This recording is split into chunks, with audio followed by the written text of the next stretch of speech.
আচলতে ক'বলৈ লাজ লাগে অসমৰ শিক্ষা ব্যৱস্থাৰ হৈছে কি।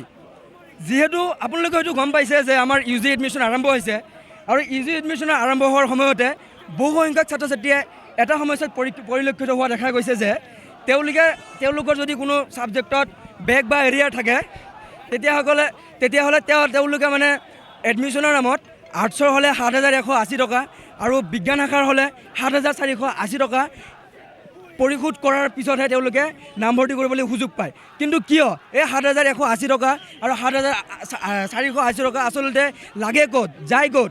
এইটো আমাৰ পোনপটীয়া প্ৰশ্ন অসম চৰকাৰ তথা আমাৰ শিক্ষামন্ত্ৰী ডক্টৰ ৰণোজ পেগু ডাঙৰলৈ।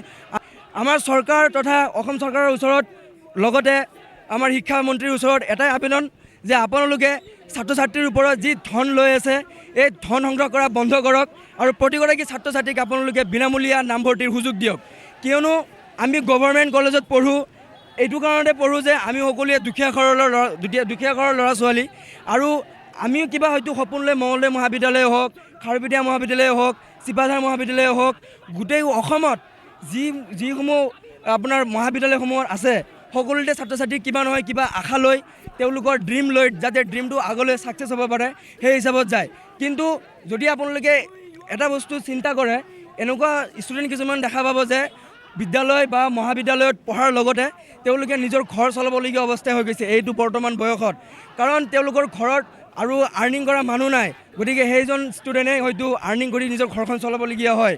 যদি সেইজন ছাত্ৰ যদি 10,000 বা 12,000 টকাত পাৰ্ট টাইম জব কৰি কলেজো পঢ়িবলগীয়া হয়, এইফালে আপোনাৰ ঘৰো চলাবলগীয়া হয়, পিছলৈ বেক বা এৰিয়াৰ অহাৰ পিছত সেই 7,480 টকা বা 7,180 টকা কেনেকৈ পৰিশোধ কৰিব? আৰু চৰকাৰক মই এটা কথাই কৈছোঁ যে আপোনালোকে কি চামুচেদি দি পেচলা দি লোৱা পৰিকল্পনাটো আমাৰ ছাত্ৰ সমাজৰ ওপৰত জাপি দিছে নেকি?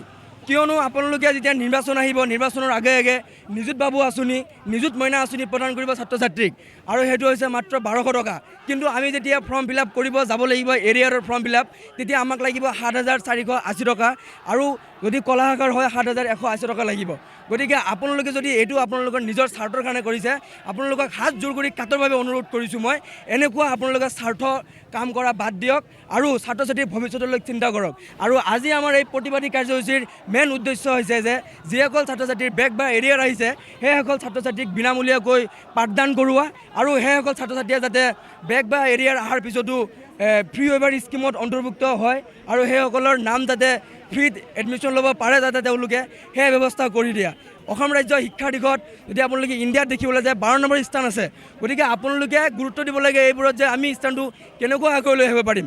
যদি আপোনালোকে এই ধৰণে মাচুল সংগ্ৰহ কৰি ছাত্ৰ ছাত্ৰীক মানসিক চাপ দিয়ে, হয়তো তেওঁলোকে আগলৈ তেওঁলোকৰ যিটো উচ্চ শিক্ষা প্ৰদান মানে লাভ কৰোঁতে তেওঁলোকৰ হয়তো অসুবিধাৰ সৃষ্টি হ'ব, যাৰ ফলত তেওঁলোকে শিক্ষাৰ পৰা বঞ্চিত হ'ব।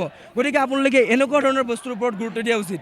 শিক্ষামন্ত্ৰী আপুনি হয় কৈছে আপুনি ছাত্ৰ ছাত্ৰীৰ কথা শুনি আছে, কিন্তু মই কোনো বা আমাৰ ইয়াৰে কোনো ছাত্ৰ ছাত্ৰীয়ে নামানে যে আপুনি শিক্ষামন্ত্ৰীৰ কথা শুনিছে। কিয়নো যদি আপুনি শুনিলেই হয় গোটেই অসমত যি প্ৰতিবাদ চলি আছে বেক বা এৰিয়াৰ ছাত্ৰ ছাত্ৰীৰ, যে এৰিয়াৰ বা বেক লগা ছাত্ৰ ছাত্ৰীৰ যি আপোনালোকে ধন সংগ্ৰহ কৰি আছে 7,180 টকা আৰু 7,480 টকা, এয়া বিনামূলীয়া কৰিব লাগে। শিক্ষা আমাৰ অধিকাৰ হয়, আমাৰ মৌলিক অধিকাৰ। শিক্ষা কোনো ব্যৱহাৰৰ বস্তু নহয়।